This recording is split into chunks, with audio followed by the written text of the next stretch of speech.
Nasa table ko yung mga pipirmahan mo. Kuhanin mo na lang bukas. I miss you. See you tomorrow night, babe.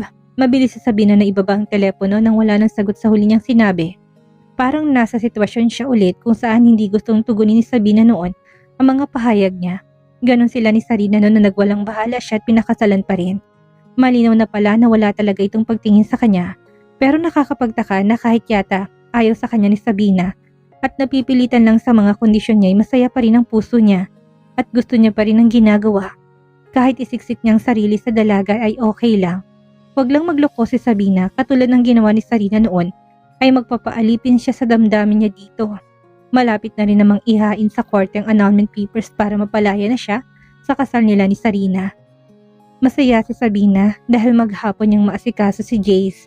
Kahit pamamayang gabi ay hindi siya dito matutulog. Kailangan niyang pagbigyan si Calvin na matulog sa kondo na kinuha nito para sa kanya. Kung hindi ay dito makikitulog ang asawa ng kapatid niya at wala siyang magagawa kung niyang ipakilala si Jace. Gusto na rin naman niyang malaman ni Calvin ang tungkol sa anak nila. Pero nang malaman niya kanina kay Lindsay na nasa date ito, kasamang babaeng inarereto ngayon ng mga magulang nito, nagbago na naman ulit ang isip niya. Baka magulo lang silang mag-ina sa plano ni Darius para sa anak. Baka hindi pa itong tamang panahon. Kapag maayos ng kalagayan nilang lahat ay baka pwede na. Ipinasyal ni Sabina ang anak sa isang mall bago sila nag-grocery. Kasama niyang isang katulong, iniwan niya si Patricia sa mama niya dahil hindi nila kaya magdala ng dalawang bata lalo na't wala siyang dalang sariling sasakyan. Sa hapon, kinamusta naman niya si Sarina. Maayos naman daw ang kalagayan ni JT at nasa recovery room na. Matatagalan lang yon doon dahil kailangan pang obserbahan ng pangkalahatang kalusugan ng bata. I need money, Sabina. Kailangan tuloy-tuloy kong maipagamot si JD para tuloy-tuloy din ang pagaling niya. Calvin isn't answering my calls anymore. Baka busy lang. Nagsimula na kasing maraming trabaho para maisalba namin ang tuluyang pagbagsak ng shipping company. Matutulungan mo ba ako? May bibigay ba ni Calvin ng 100,000 ko ngayong buwan? 50,000 lang ang pinag-usapan nila ni Calvin. Siyang sasagot ng kalahati para mapunan pa rin ng 100,000 pisong kailangan ni Sarina. Yes, don't worry about it. Pinapabalik na ako ni Mama sa bahay pero hindi ako pwedeng umuwi kung hindi ko kasama si JD. Suggestion ni Mama na ilipat kong anak ko sa mas malaking ospital. Para mas malapit na kami dyan pero hindi na sinasagot ni Calvin ang mga tawag ko. Sabihin kong tawagan ka niya, Sarina. Sa puntong yun ay gusto ni Sabina na tapusin ang pakikipag-usap sa kakambal. May kung anong tumututol sa dibdib niya na pabalikin si Sarina sa bahay ng mama niya. Thank you, Sabina. Kapag magaling na si JD, makakasama ko na rin ang dalawa kong anak. Miss na miss ko na rin si Patricia. Gustong tumulo ng luha ni Sabina sa awa sa mag-iina. Sarina might not be an ideal wife for Calvin, but she's trying to be a good mother. At tutulungan niyang kapatid niya sa abot ng makakaya niya, alang-alang na lang sa mga bata. Sa bahay na siya naghapunan, maaga niyang pinatulog si Jace. Saka siya nagpaalam na may dadalawang party kaya umagahan siya ng uwi. Ganito na nga lang siguro magiging setup nila ni Calvin sa katagalan. Hindi man isabihin na maamin sa sarili niya. Naroon pa rin ang damdamin niya sa lalaking noon pa'y minahal na siya, kaya pumayag sa gusto nito. Hindi lang dahil sa ibinibigay nito ang lahat ng pangangailangan nila, kung hindi pinupunan nito muli ang pantasya noon pa. Kung hanggang kailan, hindi niya rin masasagot. Halos 9:00 na si Sabina nakarating sa kondo. Nag-doorbell siya pero walang sumagot. Nakailang segundo siyang naghintay bago pinihit ang seradura. Bukas yun pero madilim ang paligid. May isang kandila lang nakasindi sa dining table kung saan may nakahandang pagkain. Hindi rin nakaligtas sa paningin niya ang rose petals na nakalatag sa nilikaran niya. Nagulat siya nang bigla may humapit sa bewang niya at sumaktong labi nito sa balikat niya. What took you so long? Kanina pa ako naghihintay. Traffic, pagdadahilan niya. At naghapunan na rin kasi ako sa bahay. Oh nice. Habang ako kanina pa naghihintay at nagugutom na kumain ka na pala sa inyo. Tila may tampo ni Calvin na wika. Minsan ko lang kasi makasabay si Mama sa hapunan. Dagdag ni Sabina na pagsisinungaling. Minsan lang din naman kitang makasabay sa hapunan ah. Anong gagawin natin sa pagkain yan ngayon? Eh di kumain ulit. Kakain ka ulit? Sure, konti lang naman ang kinain ko sa bahay. Nagkaroon na ng ngiti sa labi ni Calvin at naunang lumakad patungo sa hapagkainan. Nagsalin to ng alak sa kupita bago siya pinaupo. First, open this. May inabot ulit sa kanya na maliit na kahon. Ano to? A gift. Sinabi ko naman, open before you complain. Dinala ni Calvin sa labi ang pupita habang siya at tubili pang buksan ng maliit na kahon. What is this? Huwag mong sabihin na ganito kamahal mag-provide ng sasakyan ng kumpanya. Nakabalandra ang logo ng BMW sa susi ng kotse na nasa kahon. I said, it's a gift. At hindi ba't sinabi kong kotse lang na galing sa kumpanyang tatanggapin ko? No, Calvin, I won't accept this. Pinalik niya ang kahon sa kamay nito. Please. No, why? Because, paano ba niya sasabihin na nagmumukha lang siyang mistress kapag tanggap siya ng tanggap ng mamahaling regalo dito? At hindi niya rin maiwasang hindi sumagi sa isip ni Sabina ang pag-usap nila ni Sarina kanina. This is so expensive. Sanay pampagamot na lang ni JD ang perang ginamit mo para ibili ako ng luho, Calvin. Sarina's son has nothing to do with us, Sabina.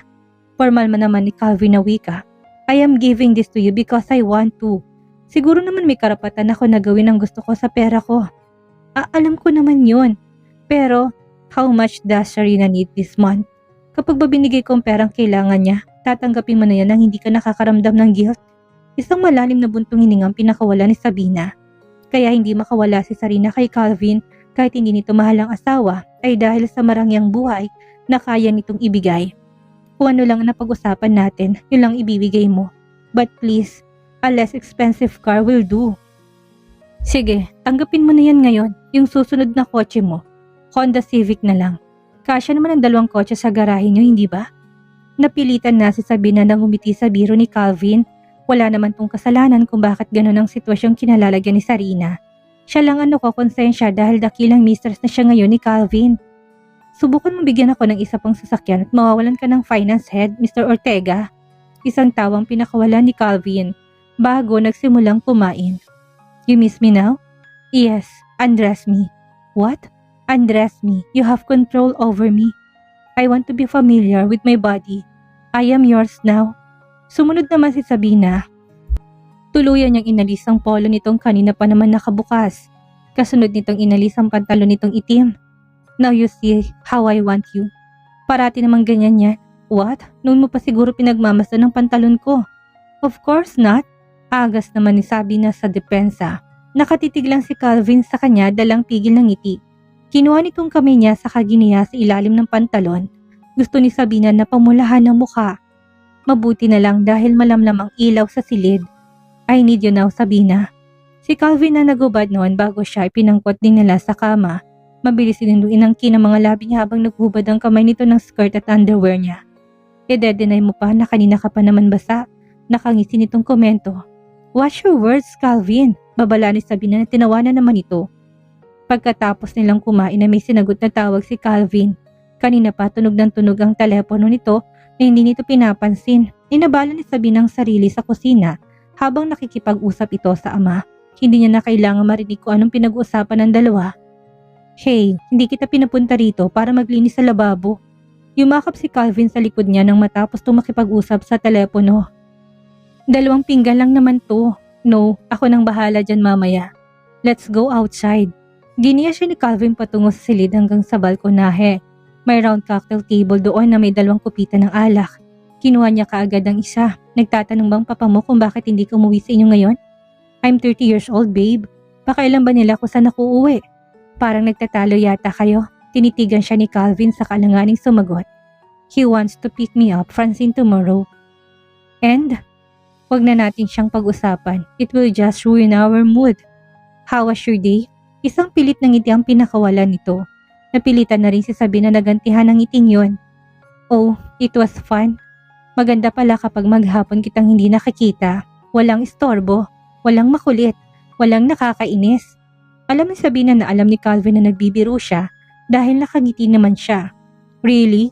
Humakbang ito palapit hanggang sa makorner siya sa balustre ng balkonahe. At nakakainis pala ako? Yeah, you're so annoying. And you didn't miss me? Pinaglandas itong daliri sa blouse niya.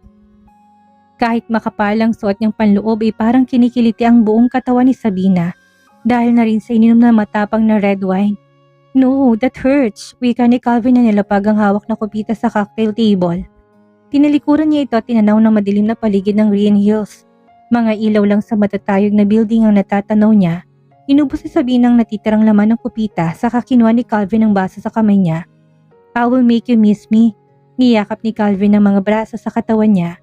Pero nagtagal to sa ganoon, nakapatong lang ang baba nito sa ulo niya habang nakatanaw din sa kung saan nakatanaw ang mga mata niya. Saan nakapark ang kotse ngayon? Naisipan ni Sabina na itanong dahil susi lang binigay sa kanya. It will arrive at your mother's house early tomorrow. Magugulat si mama kung paano ko nagkaroon ng ganyang kamahal na kotse. Sandali siyang lumingon kay Calvin na sinamantala naman ito dahil inangkin nito ang mga labi niya. Gayunman hindi ito nagmamadali. Pinakawalan din nito ang mga labi niya at bagamat nanatili lang itong nakayakap. Tell her it come from a man who is crazy over you. Pabiro ni Calvin na sagot. Alam niyang wala akong maliligaw. Ikaw? Walang maliligaw? You are lying, Miss Torres. Sa opisina pa lang napakarami ng gustong manligaw sa'yo. What I mean is I don't entertain men. Alam ni mamaya na kahit isa wala akong pinakit na ligaw sa bahay. But why? Kung hindi ko gusto, bakit ko naman sasayangin pang oras nila? Well, that's why there's a reason such a thing is getting to know each other. Doon mo palang malalaman kung gusto mo yung tao o hindi. Alam ko naman noon pa kung sinong gusto ko. Huli na naman pagtanto ni Sabina ang binitawang salita. Isang matamis na ngiti ang sumilay sa labi ni Calvin.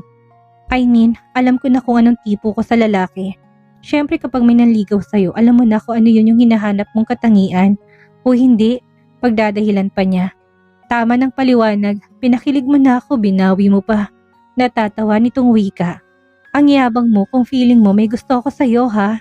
Lalong lumakas ang tawa ni Calvin. Bakit ang sarap mong asarin, kaya lagi mo kong iniines, ganun ba? At ang sarap mo ring halikan, at yakapin, at angkinin. Hindi siya sumagot. Wala ka bang mga itatanong sa akin? Hindi ko natatanungin, you're so obvious. And I won't deny it. Ikaw lang naman ang deny ng deny sa feelings mo. Noon pa ako gusto pero hanggang ngayon, hindi mo maamin.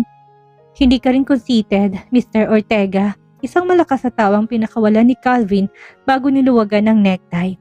Binuksan itong polo shirt bago kinuhang kamay niya at pinaglandas doon. I am yours now, Miss Sabina Torres. All yours. Gusto ni Sabina na salungatin yon bukod sa kasal ito kay Sarina. May bagong Francine sa buhay nito na siyang gusto ng pamilya nito para bagong babaeng paglaanan nito ng atensyon. Pero ayaw niyang sirain ng gabing ito na para sa kanya. Tama naman si Calvin, noon pa niya ito gusto pero hanggang ngayon ay gusto pa niyang itanggi. Such a generous man, I am. Just be faithful to me. I will give you my all. I am faithful. Napigil ni Sabina ang hininga na simula ni Calvin ang pagtanggal ng botones ng blouse niya. And honest, gusto niyang umiling. Marami siyang lihim kay Calvin. Tulad na lang ng pagkakaroon nila ng anak. Giniya siya ni Patrick papasok sa silid. Inalis din itong bra niya bago siya pumasok na hinalikan. Tell me you miss me, Sabina. Utos ni Calvin sa pagitan ng paghalik. Please. A little ha? Sinandal siya ni Calvin sa dingding sa kainangkin ng labi niya. Ilan sandali nitong pinagsawaan yon hanggang nagsimula namang salakay ng pagitan ng harapan niya at tuluyang inangkin ni Calvin si Sabina. I love you. Binagsak ni Calvin ang katawan sa ibabaw ni Sabina at nagtagal doon hanggang maging normal ang paghinga nila. Nang kumilos to at ihiga ang sarili sa kama, ay nagtangka si Sabina na tumayo para pumunta sa banyo. Pero mabilis ni Calvin na pinigil ang katawan niya. Where are you going? Maglilinis ng katawan. Let my kisses stay in your body. Get some sleep. Nakapikit si Calvin pero mahigpit ang yakap sa bewang ni Sabina. Napilitan si Sabina na bumalik sa pagkakahiga. Gayunman hindi siya dalawin ng antok. Nang makitang mahimbing ng tulog ni Calvin ay bumangon siya ulit para maglinis ng katawan sa banyo. Pagbalik niya ay gising si Calvin. Hindi ka ba makatulog? Namamahay siguro. Hindi bale, masasanay ka rin dahil 3 beses tayong uwi dito sa isang linggo. Plano mo talaga ako na gawing Catwoman ha? Dinaan ni Sabina sa biro ang sinabi. May kung anong kirot sa puso niyang katotohanan yon. Magiging maayos din ang lahat. May alak pa ba? Pag-iiba ni Sabina sa usapan. Lumakad siya patungo sa balkonahe. Alam niya na may laman pang bote doon kanina. Kinuha niya isang kupita at pinuno yon. Pagkatapos, binuksan ang TV bago sumampang muli sa kama. Sumandal din si Calvin sa headboard sa kanihilig ang ulo niya sa dibdib nito.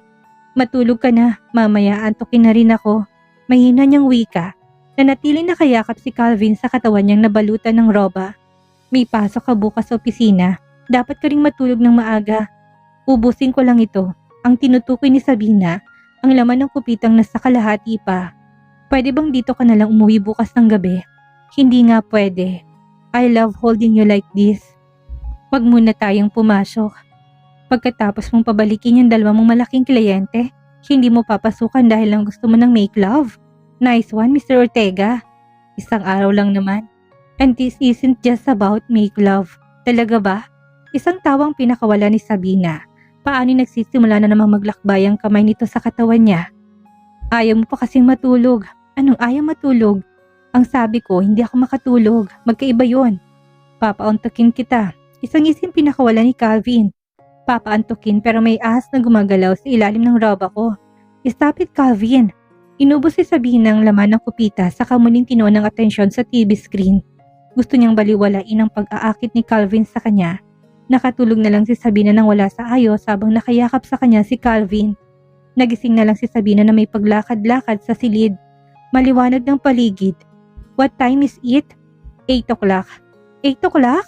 Oh, bakit hindi mo ko ginising? Mabilis siyang bumangon pero hinarang siya ni Calvin at pinigil na pumunta sa banyo. May meeting lang kami ni Papa ng alas 9 sa Albano Hotel. Hindi mo kailangang magmadali.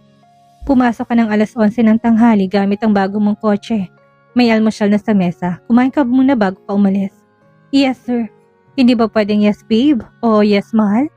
Matamis nitong ngumiti na inirapan ni Sabina habang itinatago ang ngiti. Huwag na, baka madulas pa ako sa opisina at mabuking pa tayong dalawa. If you say so, I have to go. See you at the office. Isang mariing halik ang binigay ni Calvin bago lumabas ng kondo. At dito na po nagtatapos ang kabanata ng ating kwento at sana'y muli niyo po akong samahan sa mga susunod pang kabanata. Maraming salamat po at keep safe everyone.